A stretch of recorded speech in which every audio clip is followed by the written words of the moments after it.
to Relay.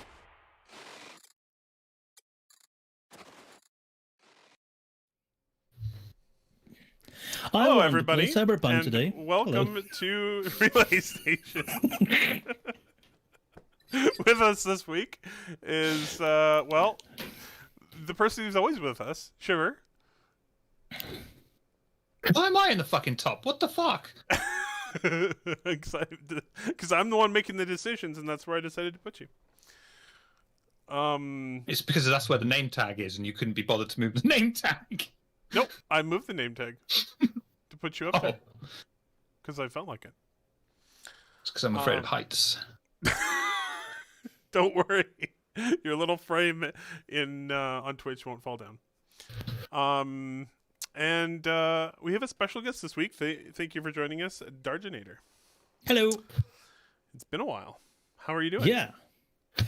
I'm quite all right. It's a bit late, but everything for you guys because we're such good pals. Yeah, and it's Saturday night, so it's like I have a social 3 life. 3 a.m. there or something. Yeah. Oh my god! Thank you. I would say I'm a night owl, but I've come to realize in the last year I'm more of like a permanently exhausted chicken or something like that. On that note, this week our episode is sponsored by Geno's Hot Bird. That was a professional segue. I did not prime that joke. I definitely did not prime that joke to him. It's clucking good. It is. Yeah. As soon as okay, we gotta give a shout out here to Hermes, who always does the videos for us. He actually prepared a specific clip that he just named "Just Because," and it was just the logo from Geno's. It's like I have a use for that. Oh, it's great. So David is sick this evening. I was sick for the past day and a half or 2 days. But we wanted to do a show anyway because David's really toast, so he couldn't make it. But we wanted to do a show anyways because this week had a lot of things to talk about, so we kind of need to talk about them. So I hope you guys all enjoy our ramblings. So on tap this week, we of course had an ISC with Space Whales and Geno's Hot Bird, and a few other interesting little tidbits. We had on Wednesday a roadmap update, the first one to the Giganto roadmap, which is apparently what I'm calling it now. That our friend Jake Bradley is working on. It's more like a highway map at this point. Yeah, right. And I should recommend that to him. Just change the name. And of course, we also then had an hour-long talk by Tony Zurevec on Star Citizen Live. I say that because Jared didn't really say much. You could see him trying to interject at certain points, but Tony just kept going, kept pushing, and right before Tony spoiled the Night Elves. Yeah, several things on several occasions. And this is why we don't see Tony Z much on SCL. Yeah, he doesn't have much of a filter, but he's always number one draw for the crowds. He is, yeah, just because of what he says, not how he says it, yeah. Yeah, for sure. All right, so let's slide on over to show and tell here, since we do have a lot to show and tell. I am also noticing that our chat box is working. Okay, good. I was wondering. Thank you, Table of Horrors. Why does Station Bot not work properly? Well, because David's a jerk, and I asked him to make it work, and it's not working. Is it ? No, it's ! Damn it. Why did I question it? I've been doing it for years, and I still questioned it when you said it. It's like, wait a second. But that is look. Even though it's only 2 characters, it's such a waste of space. There is the interrobang that could replace this command. The interrobang? What the hell is that? It's a combination exclamation mark and question mark. Oh yes, yes. Why? Bang Why? being another word for exclamation mark. It's like interrogate the bang. Yeah, and it's basically meant for exclamations of surprise and stuff like that. Usually, Which is what the ironic fuck because would be accompanied with an interrobang. which it's ironic as well because whenever I put in bang in Google, that's what I'm expecting is all these explanations on exclamation marks, and that is not what I get. Nope, definitely. So, this week's episode started off talking about logos and how they have put a lot of effort into the many, probably thousands of logos in Star Citizen. As a graphic designer, really appreciate that. And I like that they also explained that like they are varying qualities for a reason. Like some logos are super basic because they're like a mom and pop store type of deal on a back, or it's just like some industrial planet and the logo doesn't matter at all. and some of them are very complex and a big deal, and they put a lot of work into them. Shiver, did you have any thoughts on the many logos here? Any favorites that you saw, or that you I just thought already it was know a of? really nice touch. They do put in that extra thought, just like a normal company would. It's just a nice little thought. That was all. It's one of those things that it helps you immerse yourself. You, like they said, they're aiming to get it so you can just look around an area, look at a logo. You know if you're in a rundown area. You know if you're in a technologically advanced area. It's just all those little visual cues that help you assess your own environment. It's cool. And Absolutely. if you're approaching like a food shop or a weapons shop from the visual language of the logo as well, which is also important. You don't want to walk into a shop, and order a bucket of 9mm.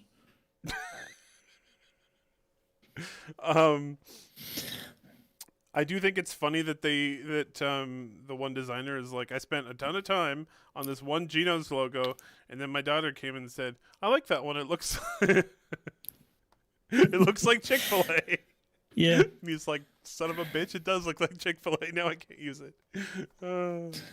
On the one hand, they're very proud for their callbacks and homages to various different franchises and intellectual properties in the Star Citizen universe, but you gotta draw the line at one point where you're basically ripping them off. Yeah, exactly. And I'm sorry, Jake. Yes, this is what David looks like when he's really down under the weather. Basically, if he was actually here instead of me, it would be exactly the same look because he's that sick. Yep. I think my favorite logo in Star Citizen might be, and I know it's like, it was kind of obvious with the name, but I really like the Crusader logo with the sword sticking through the sea. It's pretty great. I also kind of love Lightning Bolt Company just because it's so ridiculous. Lightning the whole thing. Bolt Company. They're like, we're called the Lightning Bolt Company. What do we make? We make guns that shoot lightning bolts. Period. That's it. I mean, they could have gone many different directions. They could have said Tesla and been sued. They could have said electrolyte. No. No. Lightning Bolt. If they're ripping Tesla off, they should just call themselves Edison. All right. He's going to keep me on my toes this week. So next up, Somebody's gotta. Next up, we have the docking adapters and docking, bridges, I guess. Collars, I believe. Is Docking the term. collars, is that? Thank you. My brain just sort of apparently disposed of the right word for a while. Any thoughts? They're now in white box, I think they said. Gray box. Gray moving box, from thank white you. to gray. Thank you. Now in gray box. Yeah. which would mean that the technology that we were waiting for, which was dynamic rooms for gravity and for oxygen for atmosphere, is also in. If they're moving over to gray box already, I would think so. Yeah, for sure. That the actual tech is working. yeah, and that also means all the hulls are going to be able to use that tech now. That's the hope, man. That's. It sounds like they're a little worried about that one.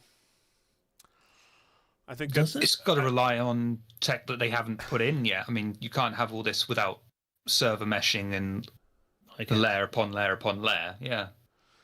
there's this thing that, I mean, it's great that you have a docking collar, but you can like hard code it to like it will expand and attach to the ship at this time or point in space.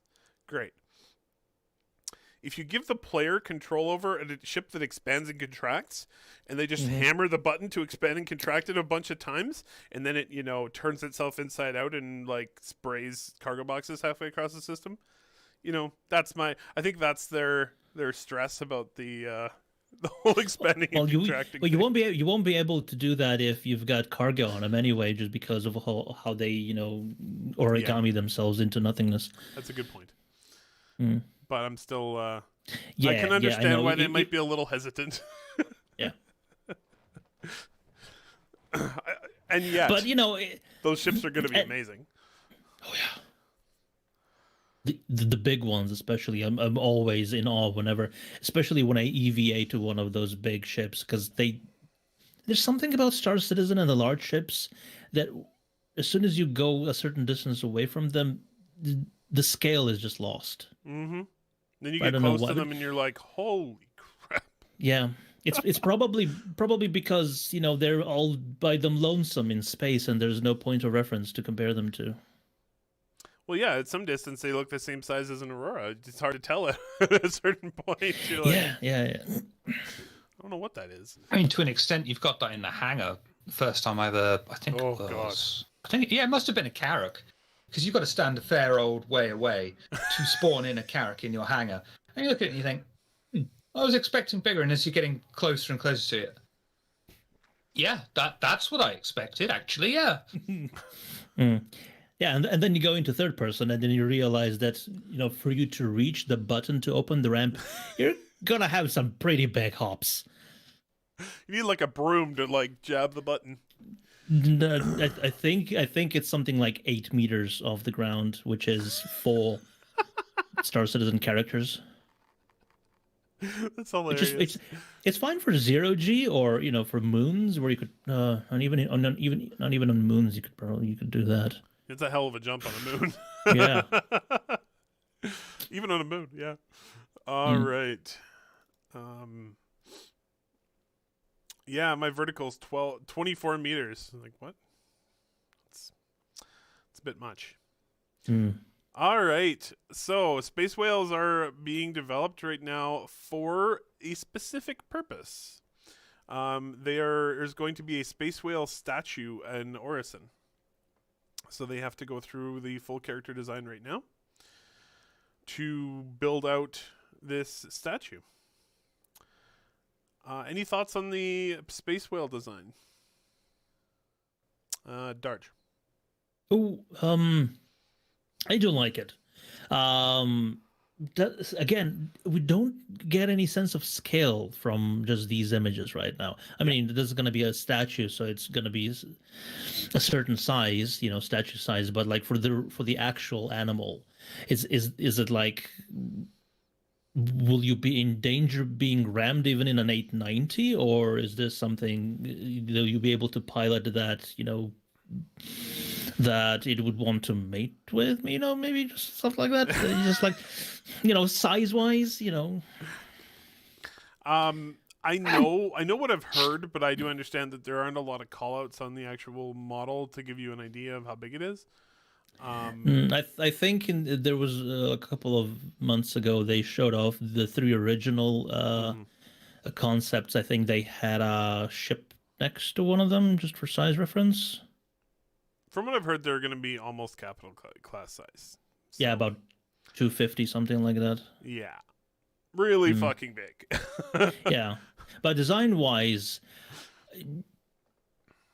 wasn't expecting them to be this busy. Just because our whales don't, other than a couple of flippers and a tail, don't really have much in terms of extremities. Um, these seem almost like a mix between a whale and a squid. I guess. They do. Mm. Shiver. Thoughts? I got two thoughts. One, it looks like something straight out of Stellaris. Yep. Will, oh, you fucking love it, Dodge. Okay. Simple as that. You'd fucking love it.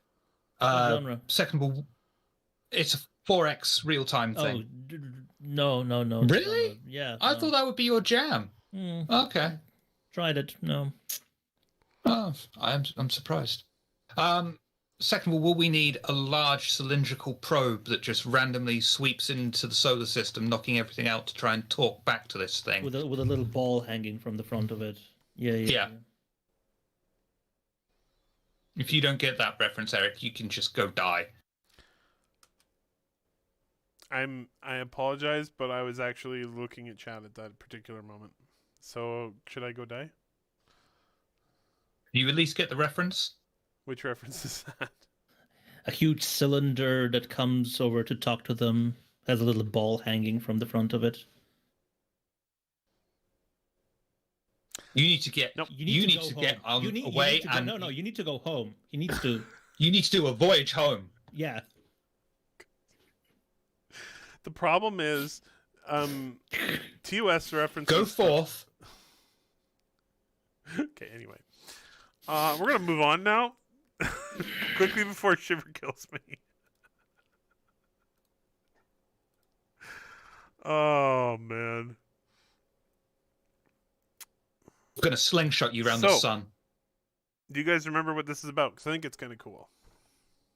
Yeah. Loading screens for a game that prides itself for not having loading screens. Well, I think it actually makes a lot of sense, personally. Yeah. This is a quick shot of where you are and why you're there. When you respawn. So it's, this is the Adira Falls Apartments, and you're spawning here because you asked to spawn here. Or, this is the jail, you spawn here because somebody captured you. Thoughts on this? It does. Sure. It makes sense in the context, but at the same time, Dodge is right. Well, they have to. The original point of no loading screens is the streaming technology is able to keep up with how fast you're moving to stream stuff that's behind you out and stuff that's coming in, is able to stream it in. But with how respawning works, the speeds at which you're moving from your location where you died or captured to where you're supposed to wake up is so fast that even their streaming technology needs a bit of time to streaming the planet and all the LODs and the city and your bed and the teddy bear and everything. Yeah, it's understandable. And a loading screen is inevitable at some point. You have to load the game at the very least. Yeah. And what they were doing before was just a black screen. It was just black, and then it was black, and then you woke. And it always said the wrong location as well. Yeah, it was black, and then you woke up, and you're like, "Why the hell am I here?" So they're like, "We're gonna replace the black with something that tells them why they're there." Yeah. And it as a loading screen also has a use when used properly. It creates a break in the narrative. Like if you were just in a really huge, adrenaline fueled fight and you died, fade to black, wait a bit, fade in. That kind of, gives you a break. So it's not like you immediately jump out of bed and get me that, let me at him. You want to stop the action, start a new form of narrative from that point. So, yeah. It is very movie-like. I agree with that outlook. I think it is very movie-like, and it kind of reminds me. It doesn't surprise me coming from Chris Roberts. He does like to try and borrow where he can from his his time in movies. Mm. And he's hired a lot of people who have background there. So it doesn't surprise me seeing, a little bit of movie like stuff where they can get away with it, Yeah. So especially in the sequences in Squadron 42, that's going to be amazing. man. I love that they're Oh. giving us the option that you can break out of it and Mm-hmm. look at it from the first person. But at least for my first playthrough, I'm gonna just sit back and enjoy. Yeah, I'm starting to get quite excited for Squadron. I think it's going to be really good, and Hope It's the starting to- story lives up starting to to it. think that it's going to be really long too, which I approve of. This one is basically explaining that they have stolen the lighting system directly from Star Trek. And there are 3 lighting states, which are basically white, yellow, and red. There are 4 lighting stages. I mean, we have that right now. It's I when know. the ship is off, when the ship is on, and when the ship was under attack. But I just hope that even the one where you're under attack is able to be triggered manually. That'd be nice. Yeah, some alert, stage red or something like that. And this, if I'm remembering correctly, and I'm aware of it, I think this is the Starlifter, right? Oh, we're not going to talk about lighting stages.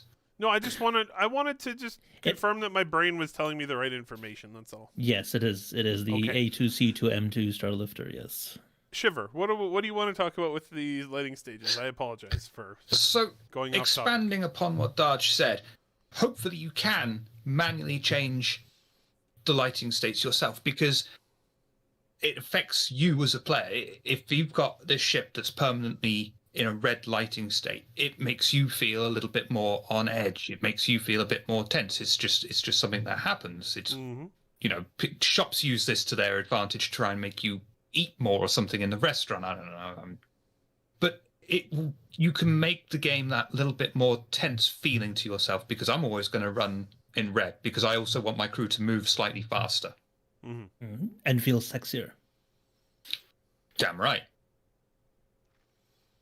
Well, if you want them, It if just, you want them to feel sexier, you just turn all the lights off. Apparently. Well, there's no such thing as the off-light district in Amsterdam. Just saying.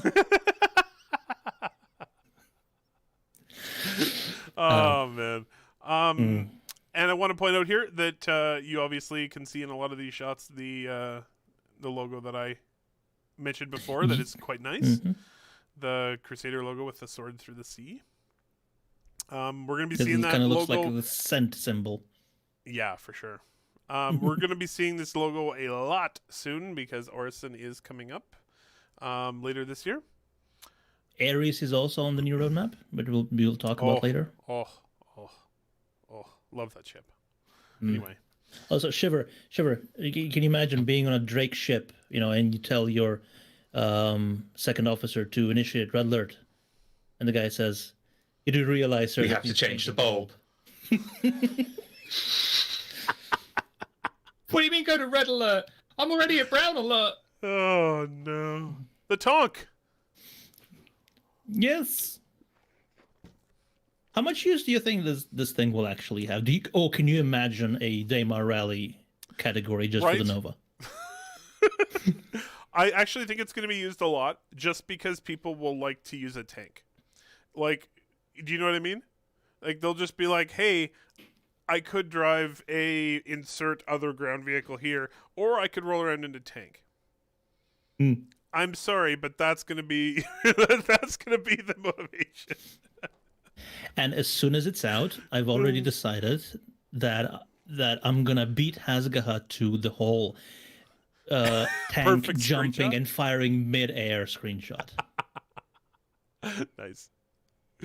I really like that they gave it some anti-air too, because man, this thing would be super vulnerable without any anti-air in a spaceship game. Yeah, it's gonna be. And honestly, a lot of how much it's used is really up to CIG, because if they find a way to make like large-scale vehicle ground combat viable and useful and interesting, then it will be used a ton. But if it's not, then people are going to be like, well, why would I fight in the ground? There's nothing to fight. Or They need no to reason give it fight. range. Yeah, for sure. It You has need to be able give the fire gun. all They way. need, yeah, Yeah.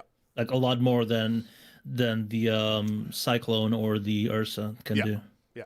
And I mean, because that's the other It thing. needs. Ranges on the ground in Star Citizen are enormous. Like, you can see so far. Mm. Need to be able The to fire other a few problem is kilometers. with the tank is, aside from bases, what else are you going to use it against? Because the bikes are going to be able to kite that shit. The Tumbrel's going to be able to kite that. I'm going to try and shoot Is it down just going to ships be with it. tank versus tank and tank versus siege, or tank versus landed ship? In which case, there are much better options to use. But I could use a tank. Needs to have. You could use a tank, but why would you use a tank when you could just arrange a flyby? When you could just bring in a load of Tumbrils that are much cheaper and have, rocket ordnance on them and things like that. It needs to have more of a role, because right now, it's just tank versus tank, or tank versus an outpost or something, or a landed ship. And that's what I was talking about. Like, they have to make it. Have to make ground combat at all to, like, I mean, a guided shell or something useful enough. would help. What was that, Dart? But then when you've got a guided shell on it, you've still got the problem of, well, how many guided shells is it going to take out a Tumbril? Yeah. I keep calling it a Tumbril, and that's the name of the manufacturer, I'm sorry. To take out a Cyclone. Can I get you a Kleenex? Because, logically, you would think one, but then that's not very good gameplay balance. Mm. Just Yeah, glad that's not my job. it would suck to be in the Cyclone and just get hit in the side with one shot, and you're like, yeah, that's it. I'm done. Now I'm a giant. I want to pile shoot a of parts. person with a tank. You know that's that scene in Preacher. Have you either seen the TV show or read the comic book Preacher? I have read the comic book. Yes. You know the scene with the Saint of Killers. Not really. And he It was gets- like 10 years ago. Oh, right. No, they try to the U.S. military tries to take him out, and at one point, they literally is a guy in a tank. He says, "I've always wanted to do this," and just fires a shell at him. The smoke clears, and he's just standing there and goes, "Not enough gun." I want to see if somebody gets hit by one of these, like at close range. I think they should just swap out the player character model for just a red cloud. That's it. Just straight swap. Just Smear on the floor. yeah, or that would work. All right. I do agree with you. Though I think it was you, Shiver, who brought it up. They really need to ditch the straight flat sides on the tank because that is very anti-tank. That was Eris. Well, But he's right. He's right though. We don't even do that today, No. because No, we know it's fucking they stopped stupid. doing that in World War II already. Yeah, no. You can't have flat sides on a tank. I mean, but it is going to have shields. Well, So that does help. probably- That does help. Mm. The Redeemer is coming along. I don't care. Really, I'm falling in love with this ship the more I see it. And I hated it first. I really fucking hated it, but I like it more now. I mean, the Nutcracker things are still they still don't get them. They don't fit. I mean, the rest That's of the ship true. is okay, but but they couldn't get rid of them because that was the most popular feature on the damn ship thing. A lot of people like them. I like them. Never mind. But yeah, they don't really. They're not a very common feature in Star Citizen. I'll put it that way.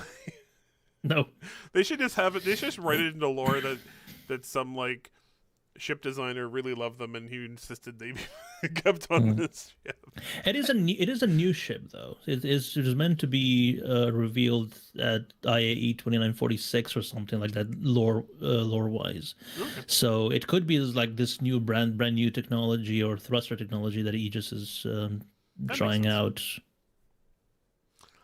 But I mean, if they were going to go that route, or if they have gone that route, the engines should just fully open up so they're just one long line, and you can be like, at least, Yeah. okay, I could see that being anti-gravity, but no, they're just clamp or slightly open. Yeah, Yeah, fully open for rear thrust and then rotate down 90 degrees for Yeah. VTOL. Yeah. Yeah. I'm curious to see the ship once it's actually they actually have some video of it flying around. I'm very curious to see what it looks like. The thing is, with in terms of VTOL articulation, I think we're gonna have a lot of changes. Instead of just facing backwards and down, is going to be like a lot of angles, so it's actually using those to turn around and stuff like that. In the Valkyrie commercial, you could see them actually do that, but I guess it's just not implemented just because of IFCS isn't complex enough, I guess, yet. That's very likely the reason. There's so many things in the game that are like, it's coming. Yeah, we're just not there yet. What did Jared say during STL? We got the plumbing. Exactly. Last up here, we have yet more work on the habitats and the various attachments and bits and bobs that are going to go along with them. Seeing this stuff really makes me excited. Like all of it. It's just awesome. I didn't necessarily expect they would get to this stuff this early. But the fact that they are is excellent because it'll just mean more content, more things, more variety on the surface of planets. And also, you should be, I mean, at some point you're going to be able to build your own one of these freaking settlements, so... Yeah. You guys, in terms of your domiciles in the game, do you think it'll be one of these settlements, or will it be permanently a rented apartment at Adira Flats or something like that? I might build a mining base if I can own one of those spider bots. Oh. What do you think? Living on a ship. Yeah. Living on a ship. That's why I bought the ship, so I want to live on a ship. Don't like neighbors, just get up and go. And then shoot them as I go. Just leave a few missiles behind as parting gifts. Yeah. But I like, I'm into the building games and things like that. So it's good that this is at least an option if I wanted to just exploit a quick resource or something like that for my own gains and then just put it on the market afterwards. Say, I've got my fill here, buy this off me. I left you a present. It's ticking down as we speak. That would be a really interesting thing too, like for as an add-on to that type of gameplay, where if you could just like, you're an explorer and you have a pioneer in your group and you can create an outpost. If you could just like find a good mineral spot, create an outpost, and then sell the whole thing, like I created this mining outpost alongside this like rich vein of whatever material. I'm going to sell the whole thing, the claim, the buildings, the whole thing it'd be kind of neat. Yeah. And then it's just sort of like a scale of how difficult you want your project to be, because that would be significantly more difficult than just finding the claim and selling the claim. I'm guessing that's going to be like months of gameplay to get a proper town working. Probably. Or just an outpost, yeah. Probably, yeah.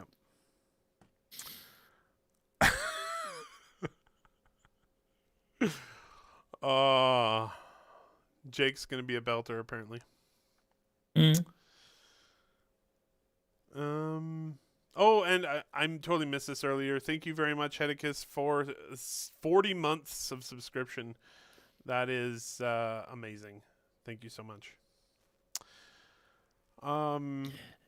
You know what I liked the most about these concepts for the outpost was the power plants looked like they were stripped directly from a downed caterpillar.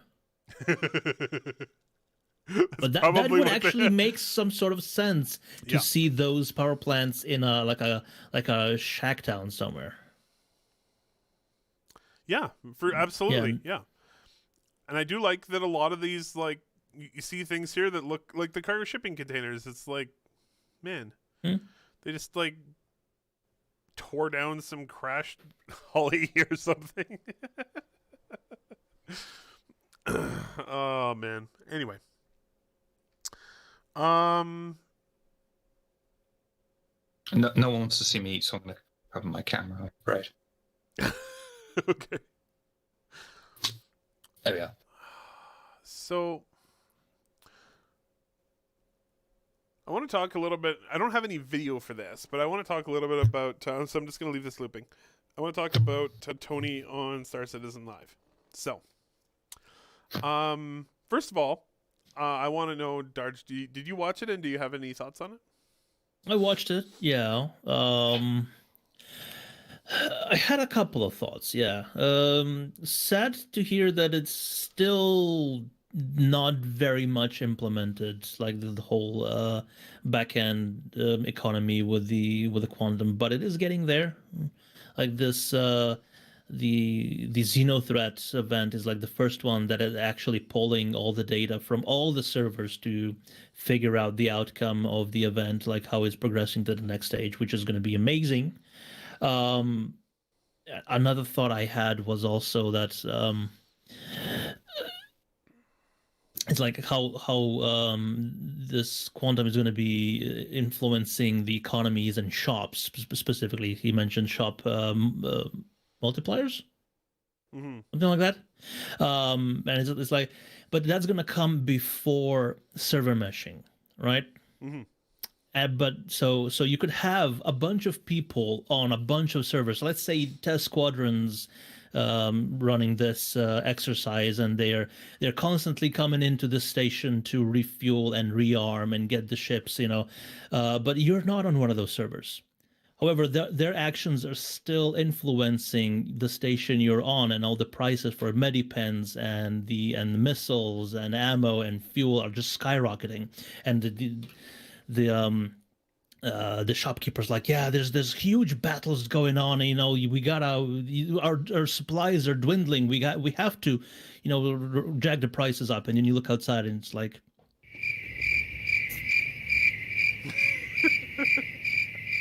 just nothing.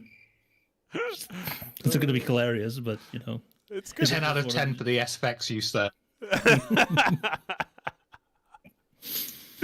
Yeah, I'm sure it'll be at the beginning. It'll be a little disjointed, disjointed, but that just sort of fits with the rest of the way that Star Citizen is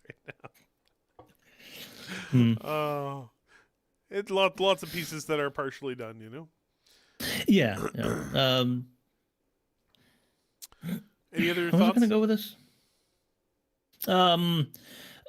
That they're shifting to this event-based thing, and they're going to have like just small events that are just going to be popping up from region to region, because, to paraphrase him, their board is going to be cool. And I do like the little detail that he mentioned, where like these dynamic missions that are going to dictate what sort of cargo a certain ship is going to have without a designer's input. It's going to be completely just based on the economy and on the quantum in the background, like what sort of cargo it has, what state it's in, etc., etc. That's cool. That's a very nice attention to details, because it's never going to be the same that way. No, and that's exactly, and even the same trading route, if the ship going the same direction, if the needs of the station on the other end are different, then the cargo will still be different. And of course that will all, go up and down over time. Shiver, did you have any thoughts on Tony's talk there? I think Darge covered it thoroughly and really well, and I couldn't add anything he got it. I didn't watch it, but he's right. Really excited for the actual special video on the updates to Quantum and everything on the back end that's happening soon. I think it'll probably be, I'm thinking summer. They're saying a few months. I think that's probably Q2, summer. yeah. Yeah, probably. So one of the things that I picked out of that was very interesting to me was on the back end, they've been able to this isn't implemented yet, but on the back end, they in their processes they managed to free up enough of their choke points and blockers that they think they can get to 20,000 users per server, which No, is 20,000 total. that's not what I was told. I think he said it's 20,000 concurrent players, not per server. That would be a huge step. That is a step up of 400. I know, I'm aware. You want to go check that out? Oh, Jake. Okay, Jake originally told me the previous thing, but apparently he is. You are exactly right. So concurrent users, 20,000 concurrent users, which would be an amazing improvement from where they are right now. Which is, Name them all. what? Name all 20,000 Jerry? users? Ahmed, That's a lot of. Well, Cyril, Bethany. 6 months from now, and Joe. Don't forget Dave. And don't forget Dave too.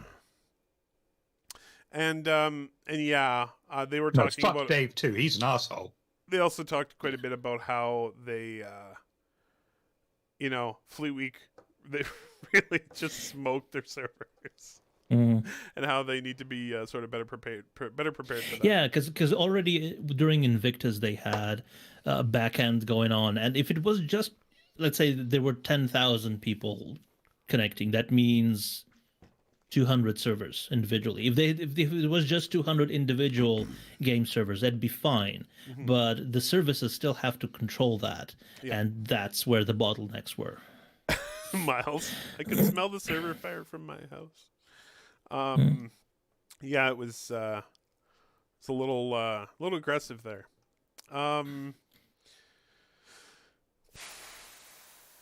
20,000 concurrent people should, I guess, hold out again. I mean, should be fine.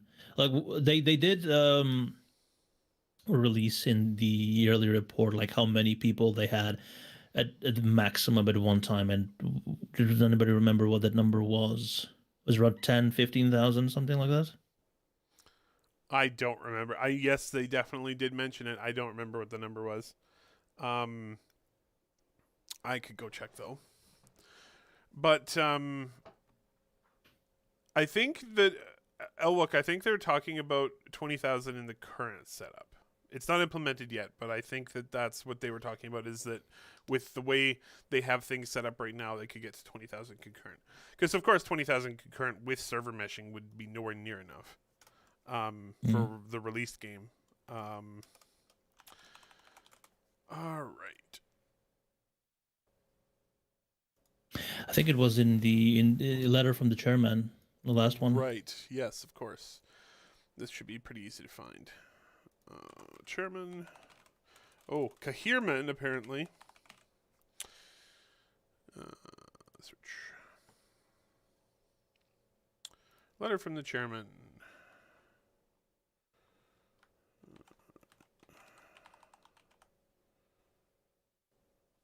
Damn it. I was hoping they actually used the word concurrent, but they didn't. They have 30,000 daily active users. So that's not concurrent, but yeah, 20,000 would do a lot better job to cover that than what they're sitting at right now. Yeah. And they had a huge growth in player active users last month. Or not last month, last year. Last year, yeah, definitely. So, sorry, my brain is just not working at the moment. What would you like to see out of your brain of 30K? Exactly. What are you looking to see out of the next presentation from Tony Z Shiver?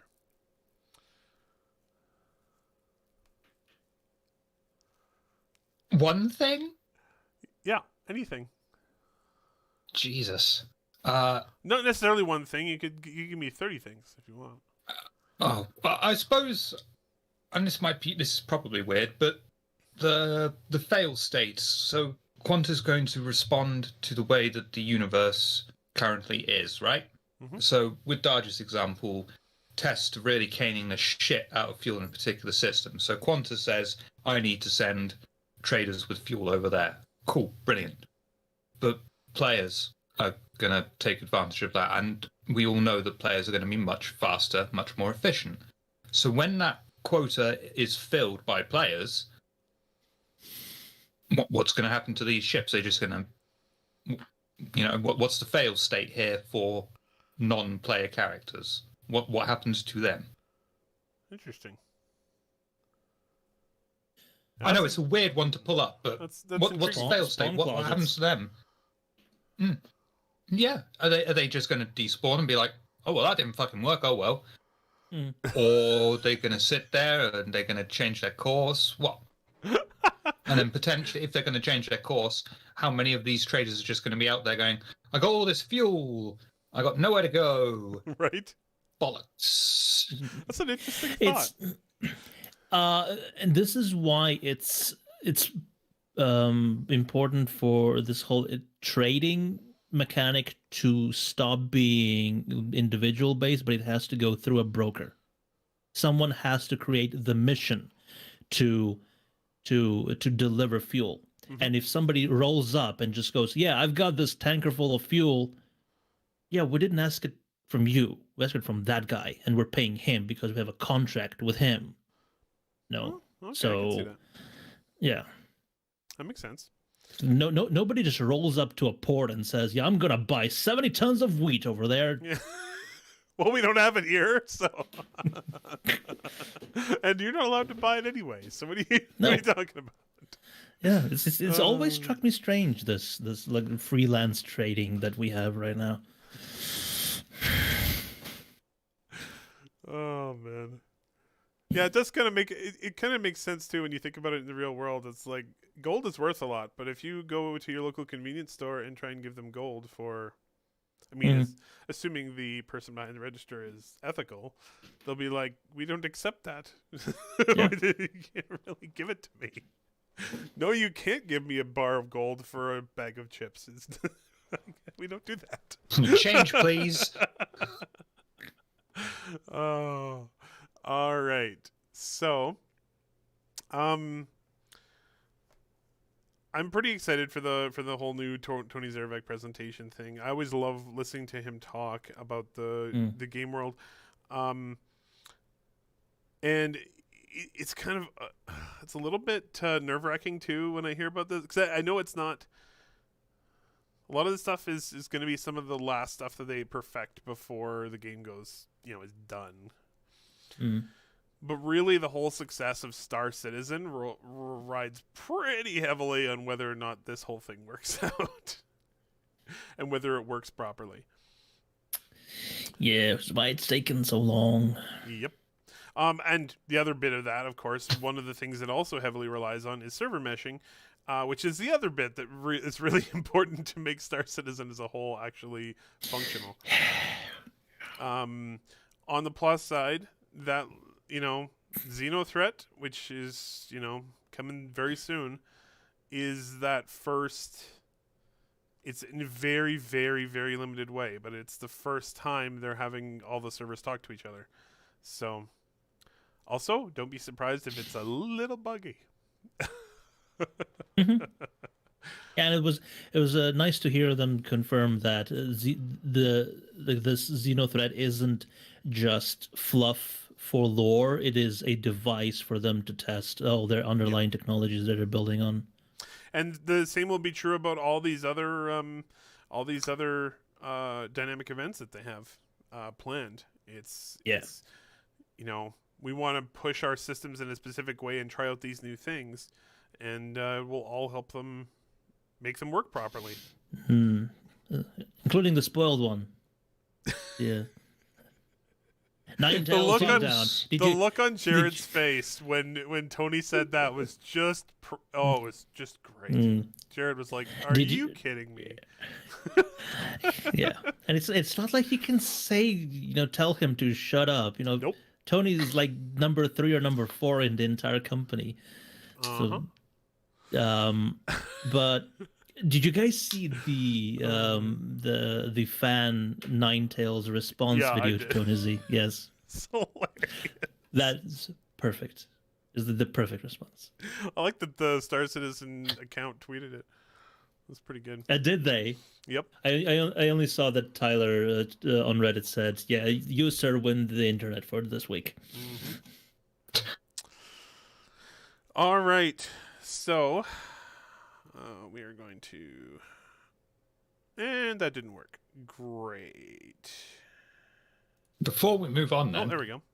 with the live event, dynamic event thing, it feels like they're going for a hybrid model between really older MMOs where they actually would have a GM come in, manipulate events, play a character, and do things, and like a current thing now where the universe dynamically moves, because it's very much like a tabletop game where your players will fuck your plans up. They will always fuck you up. So you need that fucking hand of God to go in there and say, "Fuck, stop fucking around. This is how it is." Yeah, Fucking that's players. You can create the most interesting NPC quest giver you can, but the players will always go for goddamn Gumbo the Goblin in the corners. Tell me about this chair. There's this chair there. What's the chair made of? Who sat on this chair? What color is the chair? And you're like, what the fuck? it's Is this a chair. callback to this very specific arc in Critical Role with the chair, or is it just? Yeah, it is. Yeah. And that literally happened in one of my games. I gave them this torture chamber filled with this really fucked up vampire, and they're like, "So what's going on with that shit?" Really? You fucking didn't. And it wasn't even a fucking joke. They were serious. They were obsessed with this chair, and I'm like, "Oh, for fuck's sake!" Should never mention the chair. No. Slotto the Goblin from now on. Oh man, yeah, we did that to one of my to the GM in one of our games, and he actually started to putting a lot of our scenarios on railroads after that because he's like, no, enough. you're Chair staying sets on itself on topic. fire. Of course, then he started putting mimics everywhere, so that was pretty funny. All right, so we got a big update to the roadmap. One of the big updates is that the UI has changed a little bit to give us a little more information when we're looking at it about what the hell is going on. Yeah, I like that one. Yeah. So in here you can The see that difference. all of the patches are currently tentative, and so are all of the items in those patches, except for, of course, 3.12 and prior, which are show as a released state. Yeah. There's also going to be another state, but unfortunately there is nothing in the roadmap that is currently in that state, which is okay. Confirmed. Thank you, confirmed. I was trying to find the. No, it's committed. That's why I was. Yeah. That's why I was wondering, because it wasn't the normal word. So committed is when it's gone through. So that item in the roadmap has gone through a go no go basically poll from the teams, and they've said go for that item for that specific patch, and then it will turn to committed.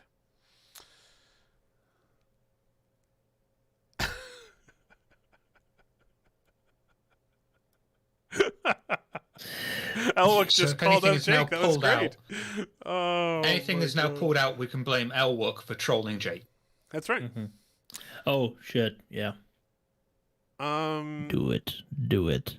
So we've gone through all the stuff in 3.13 a few times. It's a pretty cool looking patch. I'm excited for it. We're gonna move on to the next three patches beyond that. 3.14 brings Crusader, first actual gas giant, which is awesome. I tried. I don't want to use the term data mining because it's just right clicking and open image in new tab and changing a bit of a URL to get to the source image. But that is the actual size of the image they used. Yeah, I know. Sometimes it's like a 4K image that's resized. Nope, not this time around. No, I did Damn the it. exact. It's funny because I did the exact same thing. I was like, "Is this really the image they used?" Yes, it is. Yeah, It's just a little tiny image. Mm.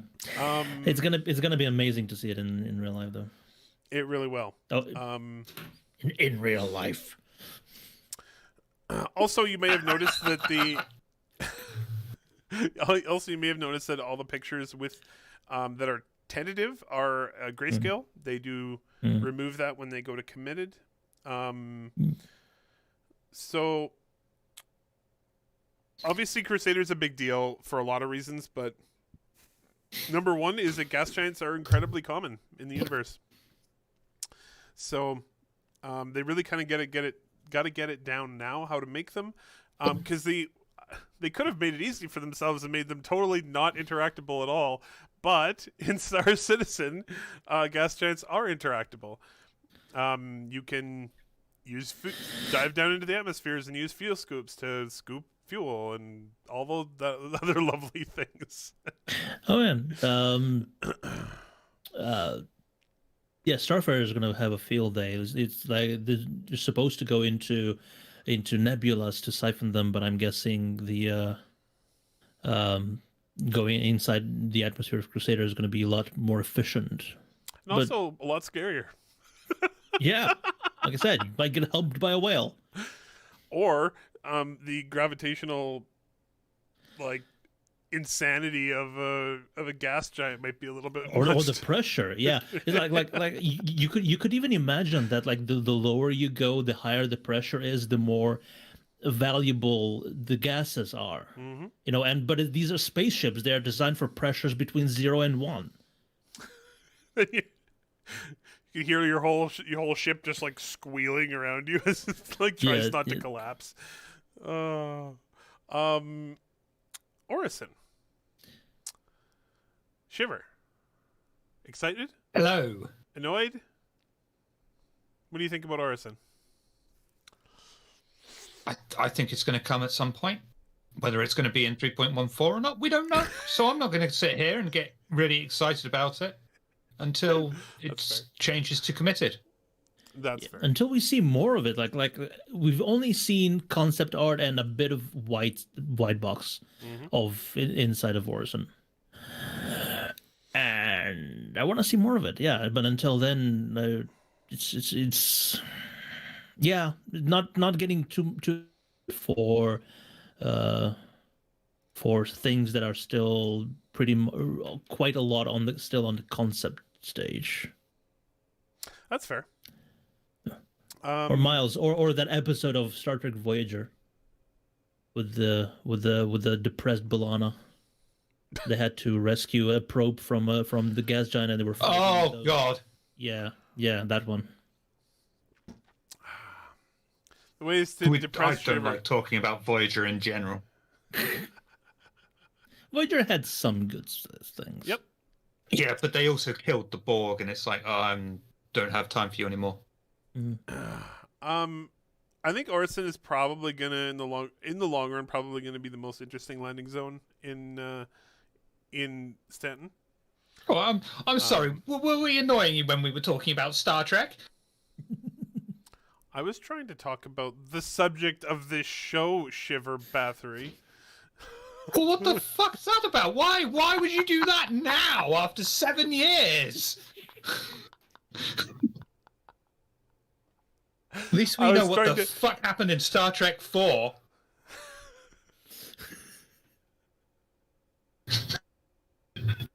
Wow. A lot of abuse for the host. Moving right along. Also, Orison's gonna be cool. Anyway. Yeah, I'm pretty sure it is gonna be cool. Yeah, and I wonder just how long is it gonna take for them to find all the gaps in the railings where people are just gonna be just. That's the number one thing that's gonna happen. People is trying to yeet themselves off of the freaking platform. Yeah. It's gonna be a pretty death. It will. Yeah. Crash into a gas giant. FPS radar and scanning. Oh, hang on. Let me just finish my talk before we move away from the gas giant. Fuck. I want to know what the effects of the engines will be. What the effect of the engines will be. Like, will we have to change thrusters or anything like that? Because I saw this documentary once where this ship went to a planet with a very, very fragile atmosphere around it. They ignited their thrusters and just blew the whole planet up. Well, the thrusters in Star Citizen are combustion. They're ion. There you go. You have your. I don't think the thrusters in that documentary were combustible.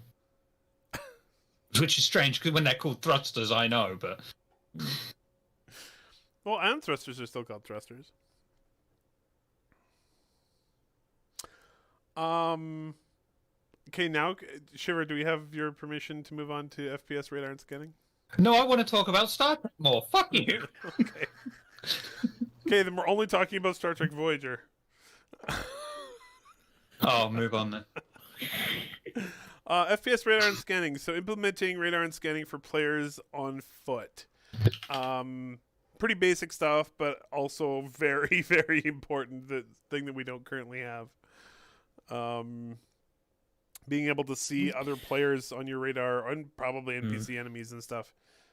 Didn't we have that in like 2.6 or something like that? The Probably. magic patch that so many people are pining for. Or whatever it was, the first iterations of Star Marine were where you could see everybody's. There have been a lot of things that have been lost to time. Yeah. We broke it. That's basically the deal with a lot of things. We had it and then we broke it.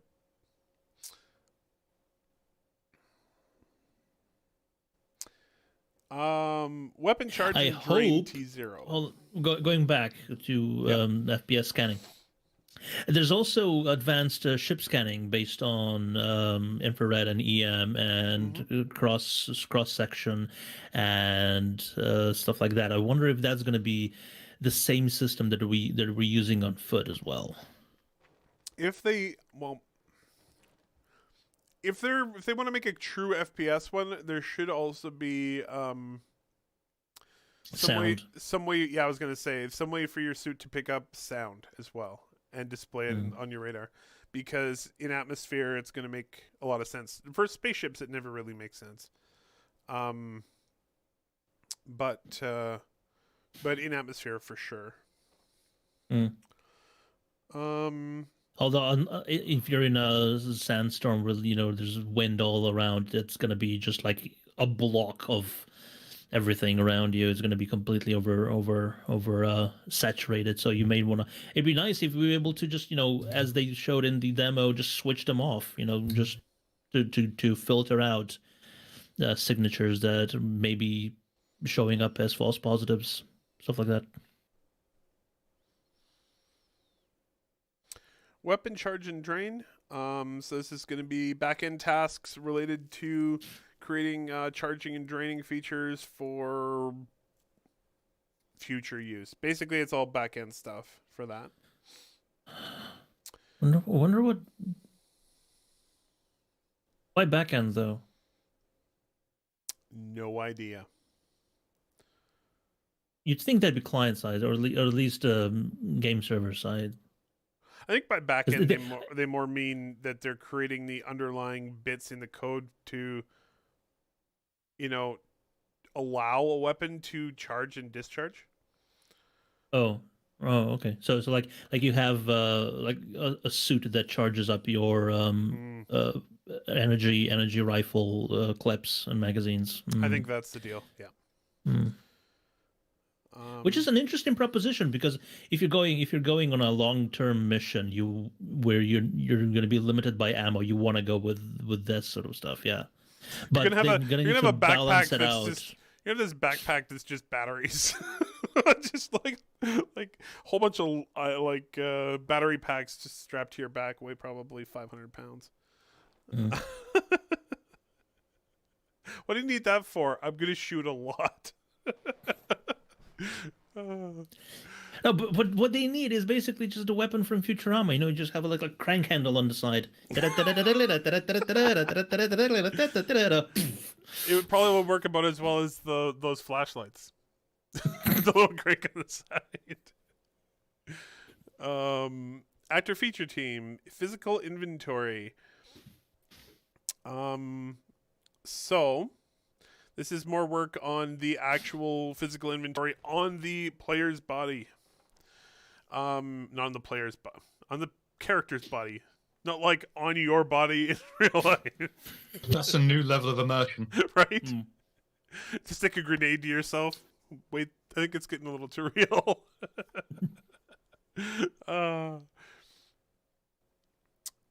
This has always been really then, cool. then again, Diabolus is gonna do it. You just know it.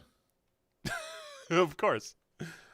So this has always been really cool. I really love the idea of having that like physical on your body inventory, where however many pockets you have or backpacks or whatever is equals what you can carry, or clips on your armor to hang grenades from, whatever.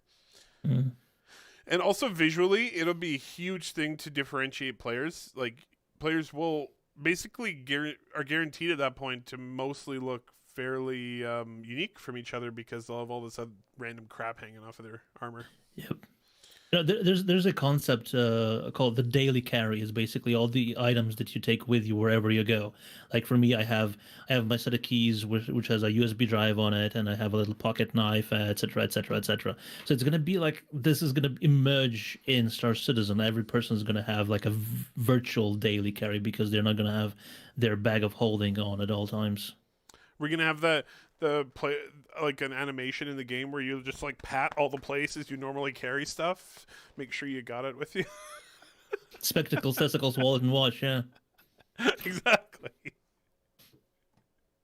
Yeah, we need a 30th century equivalent of that. I'm really excited for this part. So radar scanning and ping. So this is basically a whole new like version of all of these technologies, which are incredibly important to a space game. So not only radar, which is obviously important, so you know what your surroundings are like in space, but scanning, which is going to be monumentally important in the final game. So this is everything from mining to what is around me to I need to know more about that asteroid, that player, that ship, that station, so on and so forth. Yeah, and this is the tech I mentioned before in the FPS scanning thing. Yeah, that hopefully it'll be the same underlying technology that'll be in FPS as well. That's my hope, yeah, for sure. Ping is really interesting because this allows you to set up an area where you're like, I think there's something there, and your scanners will try to find something, even if it's like a super weak signal or what have you. And I think that is a really interesting thing. So you're like, I think I know that there's going to be a ship behind that asteroid. I'm going to set all my scanners to scan there. I think you kind of have that already. The active ping within scanning. Yeah, and you can narrow the cone of view, which basically extends the range. Hopefully the visuals are a little better because scanning right now looks real bad. Yeah. If you open up the thumbnail for that, it actually does have some updated graphics as well. The source of the thumbnail. Oh, the source of the thumbnail. Okay. No, wrong one. Come on, Eric.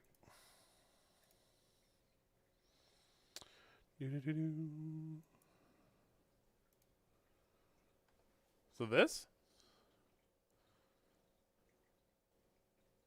I think it is. Yeah, and if you replace in the URL, if you replace the thumbnail with there we go between the slashes with source, it will open up the full resolution. That's cool. Wow, that's a much better graphic. The little like wave ripple thing out from the ship. Oh man, so much nicer. Hey Shiver, Star Citizen's gonna get pretty again.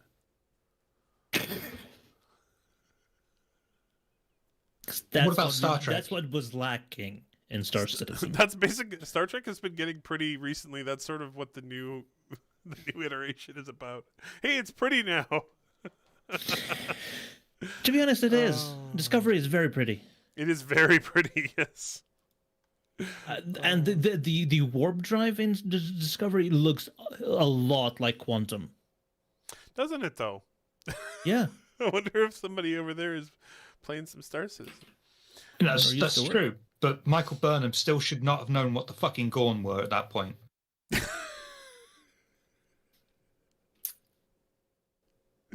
Oh, shiver.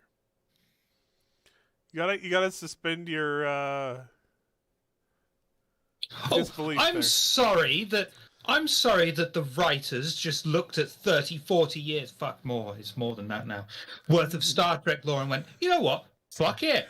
Who cares? No one's Was going to it- pick up on that. Well, we fucking did. Well, when Kirk fought the Gorn, was that the first time that the Gorn were? Yep. Oh, okay. And he'd only ever heard of them before that. She shouldn't have known. Also, why the fuck, while we're on this fucking subject, why the fuck have they got the fucking Enterprise badges before Enterprise completed its 5-year mission with Captain Kirk? It was only after the first 5-year mission with Captain Kirk that Starfleet went and said, you know what, we're going to honor this USS Enterprise by making all of Starfleet have the same badge. Because if you go back and watch the original series, every ship had a different fucking badge. But no, not in Discovery. No, we're going to fucking shit all over that fucking lore. Bastards.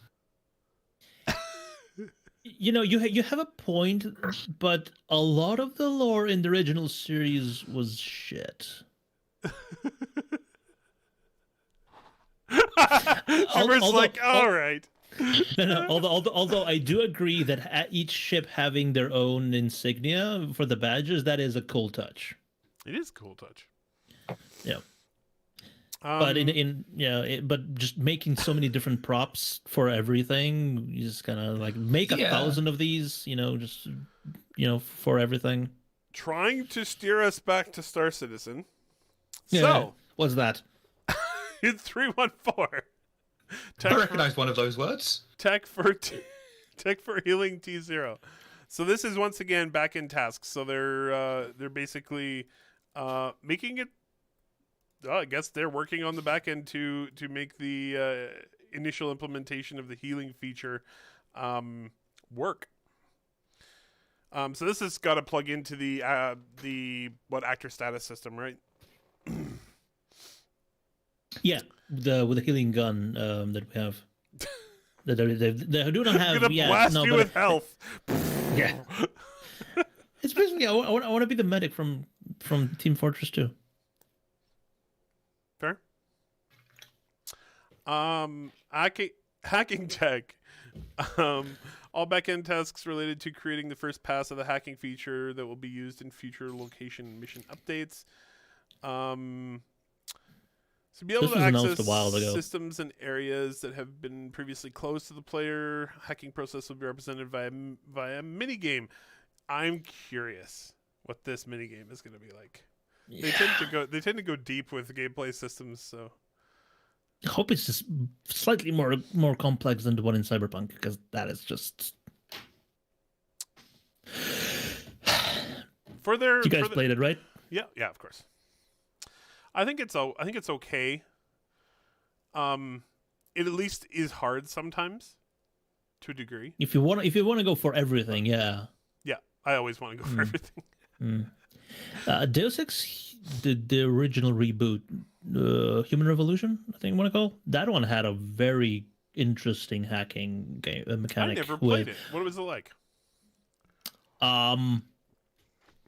Node based with tracing, and it's basically like a really old hacking game with a blue interface, like from DOS games. It was very like that. You had to correctly establish like your route through a system and then hack certain points to gain access to other stuff, vaults and stuff like that. It was very interesting. Cool. I'm curious to see what they come up with, and the nice thing about it coming up now is they will have plenty of time to change it or update it or fix it or make it better. Honestly, it's a bonus of putting out anything right now, because it can be like, okay, we did a thing. Is it a good thing or not? It should be quite quick, I think, to hack something. It would have to be, was, because some of it is like ship hacking, and during combat, and you're like, yeah, okay, that's got to be pretty quick. It was announced a while ago when the hacking little doohickeys were first introduced, because that was meant to be a shortcut for people who don't want to get into the whole hacking game. So you just you buy something, you plug it in, and wait a bit. But actually hacking, if you want to apply your own skill, that should take less time and should be free. Mm-hmm. No, that was supposed to be the trade-off. So yeah, so it's either going to be quick and it's going to be a simple thing, or the duration of the hacking with those things is going to extend quite a bit. Although it is, like a minute if you want to go to Korea right now. So yeah, we'll see. We'll see. So this last task on gameplay is NPC healing. So this allows you to use med pens or other similar items on both other players as well as NPCs, if you would like. The constellation Taurus. Finally. Hmm. Do you think this is real, or do you think it's bull? Hardy har har shiver. I don't have much to say about the constellation Taurus. I'm glad it's finally going to be in the game, but it's the boring version of the constellation, so it's kind of yeah. It's probably the most commonly sold, though. Very likely, yeah. It's the cargo version. It's just the truck, yeah. It's the truck. Yeah, for yeah, sure. it's just the truck. Yeah. Where's the procedural pies in the 3.14 patch though? Procedural pies. I mean, they're working on it. Okay, it's a work in progress, and they, of course, it being a Chris Roberts game, as they eat the pie has to actually show that it is being eaten. So yeah.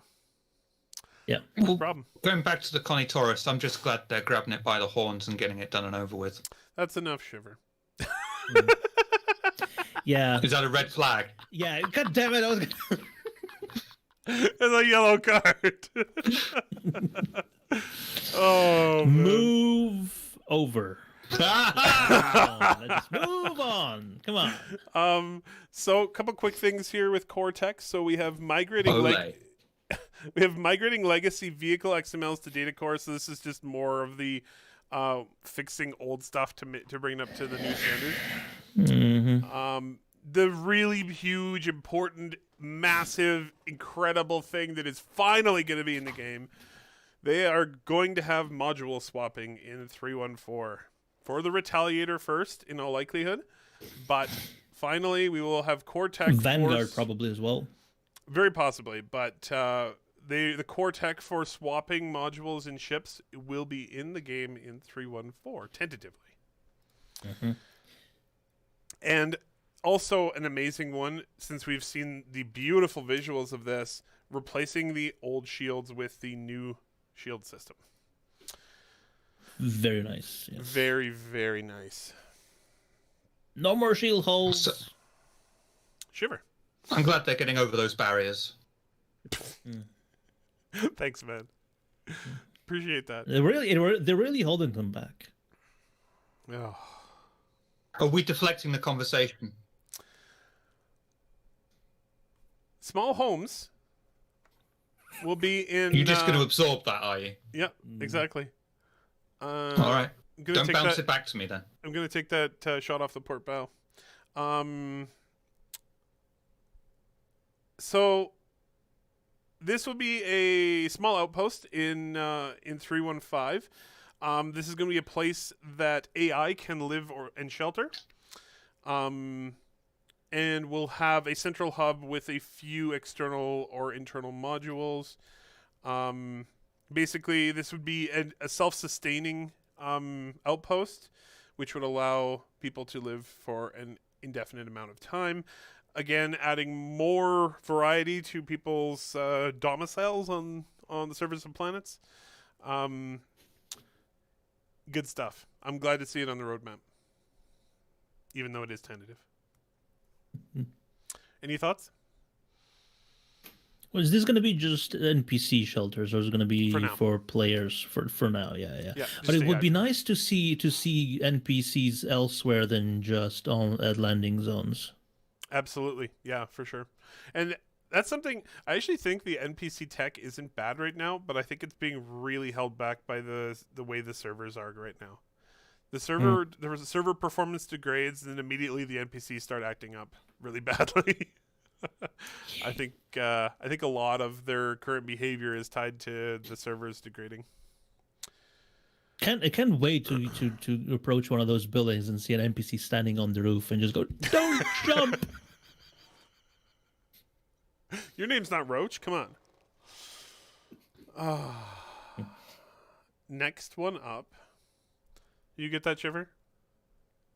I got that. Okay, good. I didn't have a reply. I was feeling a little hoarse at the time. Sorry.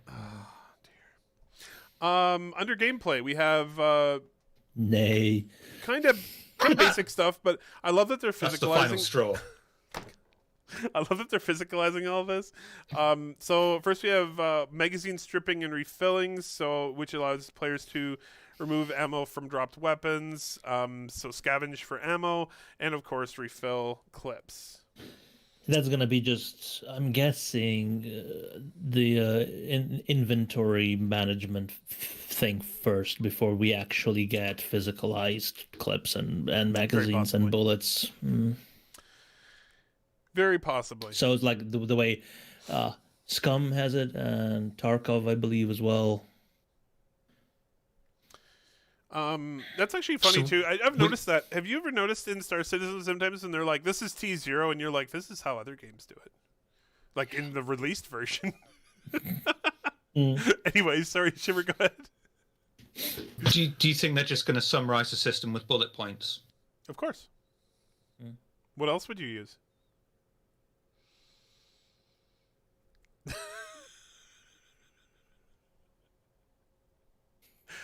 Oh, poor Shiver. Don't know. That barreled out of control. Tier 2 of EVA. This is pretty cool. EVA has always been pretty neat in Star Citizen. Looking forward to seeing another iteration on it.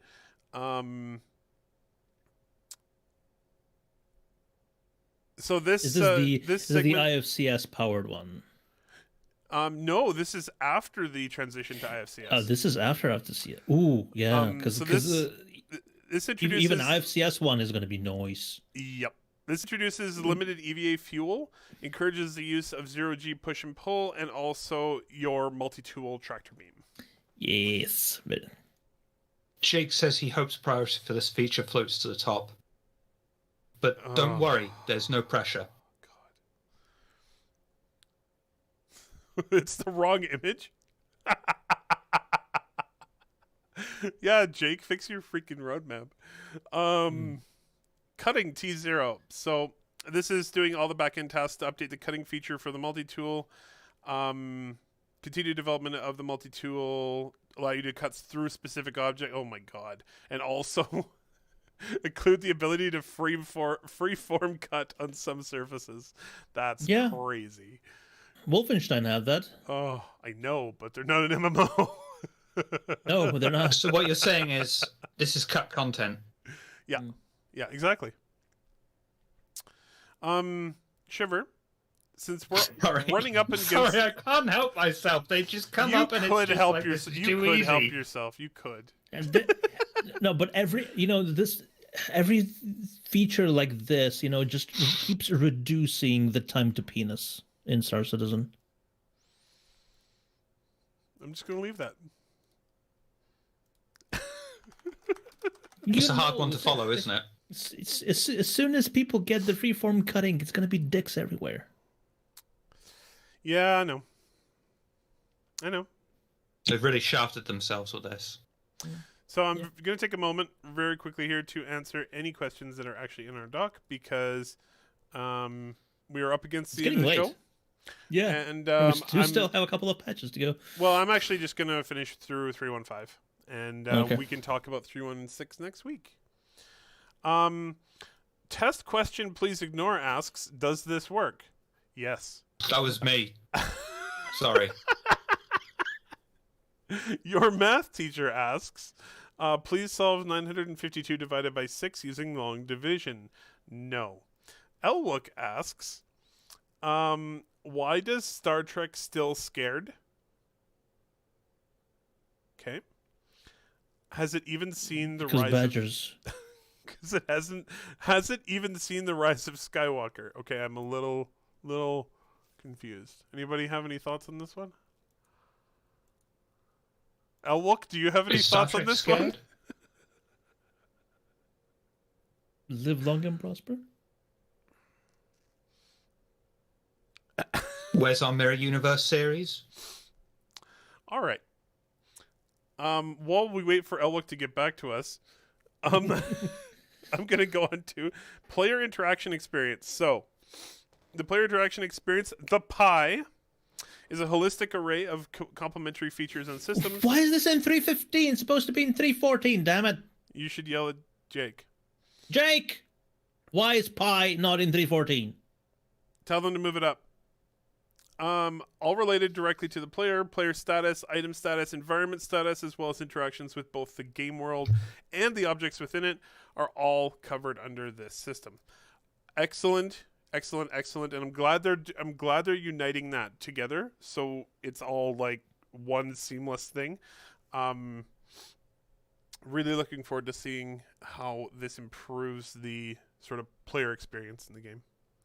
Yeah, hashtag blame Jake. It's always been that way. It always will be. Yep, and it has to be capitalized like that. Yep. Apparently. Oh my god. And to make our lives more difficult, bombs and space mines.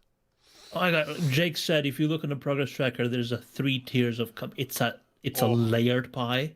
It's a layered pie. Not a layered cake, but it's a layered pie. Why doesn't that... No, sorry. Does one of the layers have meringue? I want a real lead pie. Um, Why do you think sweet pie straight away? I'm sat here thinking of a steak pie. I'm sorry.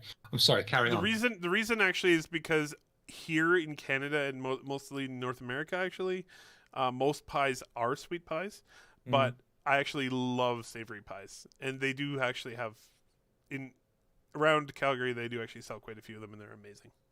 Anyway. Let's move away from pies before I say something I can't say on Twitch. Bombs, space mines.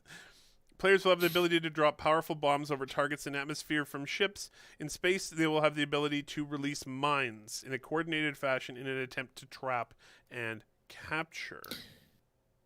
So that comes before the Nautilus. Looks like it, yeah. Which would make sense, right?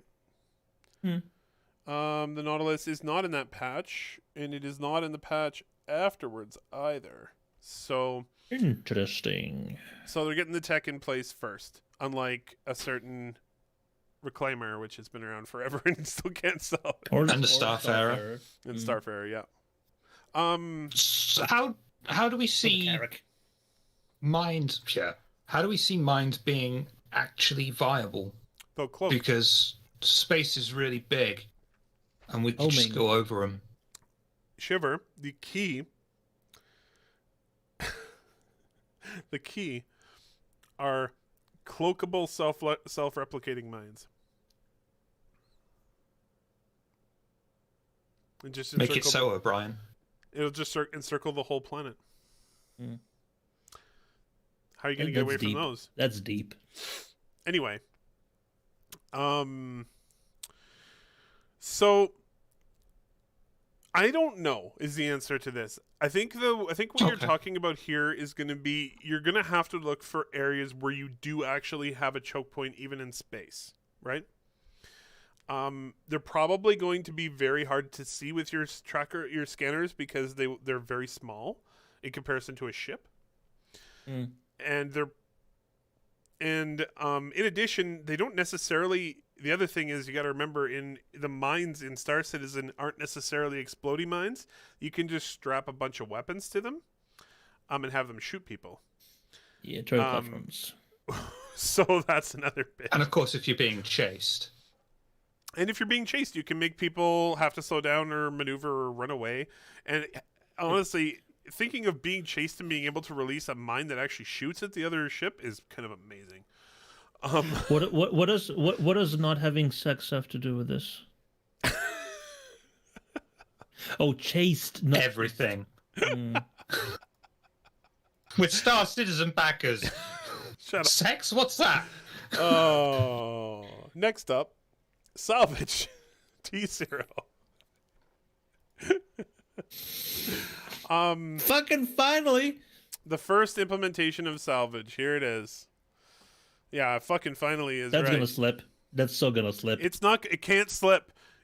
Jake, it can't slip. Tell them it can't slip. If it slips yeah, again, make it committed already. God, it better not slip. Zero G push and pull. This one has been sort of around for a long time. There's been a lot of work done on it over the years. Looks like they're going to actually get it out this time, hopefully. But this is the ability for the player to traverse through EVA sort of situations without a thruster pack.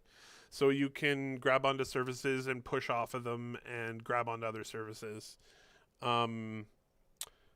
Very cool idea. I'm really looking forward to the gameplay for this. I think especially in Squadron 42, they'll be able to create some amazing situations with Zero G. Yeah, you would think that the suit, your pilot suit, that is designed to withstand high Gs and also have armor for FPS, then maybe not be so good in EVA because it'll have like very rudimentary, very tiny fuel tank or none at all. So you will have to do push pull.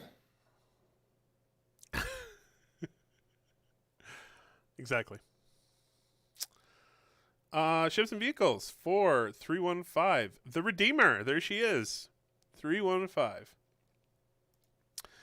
I'm really looking forward to see this ship in the game. Even if I never own one or fly one, it's kind of cool to even see a community design ship make it into the game. The A2 version of the Starlifter. So back in 313 here, of course, we have the M2 and C2. The A2 makes it into the game in 315. And Because they need the bomb tech first, yeah. Mm-hmm. And one of my favorite ships in Star Citizen, even though I don't own one, the Crusader Ares Starfighter. Both versions of it. Very excited.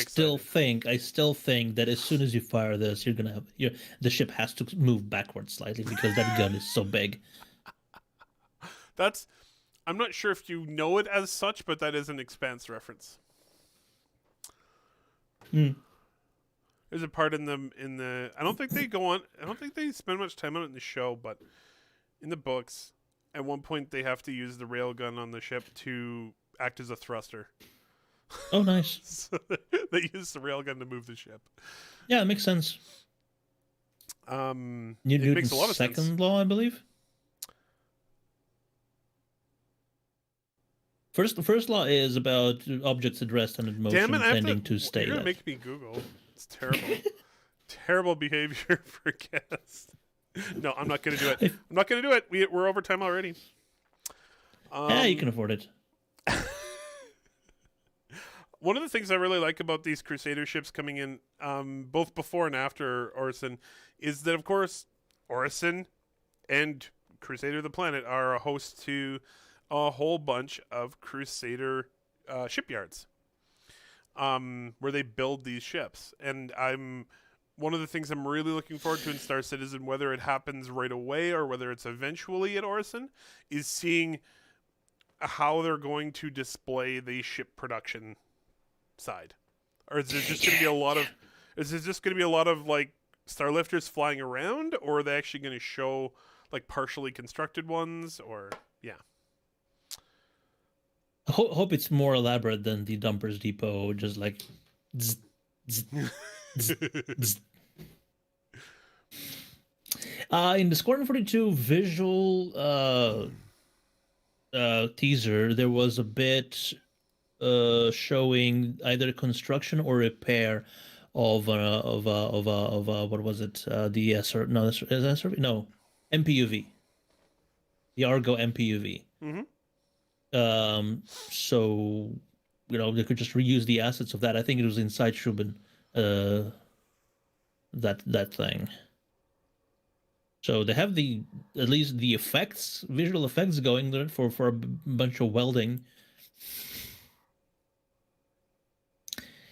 I hope Yeah. I hope it's more elaborate. I've always really hoped that when they made Crusader and when they made Orison, that honestly, what I really want them to do is to reverse engineer the damage tech for ships, and have them like put the modules together and then like and see effects of them welding them together, and then you have a completed ship that leaves the space construction yard.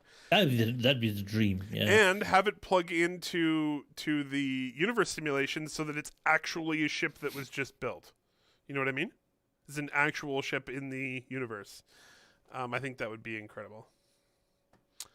I saw this documentary with a similar premise, and they threw this bottle of champagne at it.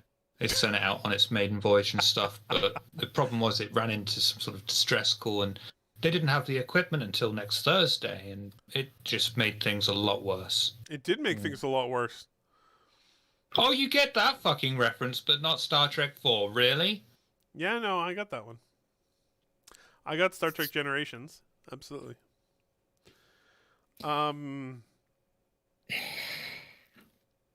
This they've been talking about and trying to do for frickin' ever. They're trying to make sure that they get the interiors and exteriors of the ships properly culled from rendering. They used to a while ago in naval ships, especially. It's noticeable because you have doors with glass in them, the little prismatic glass, and when the doors closed, you could see that. If you look through it, it was space behind it, and when you press, you had the door open. The interior would render in, and then the door would open. Oh no! Okay, that's not good. No. Hopefully, this version is better than that version.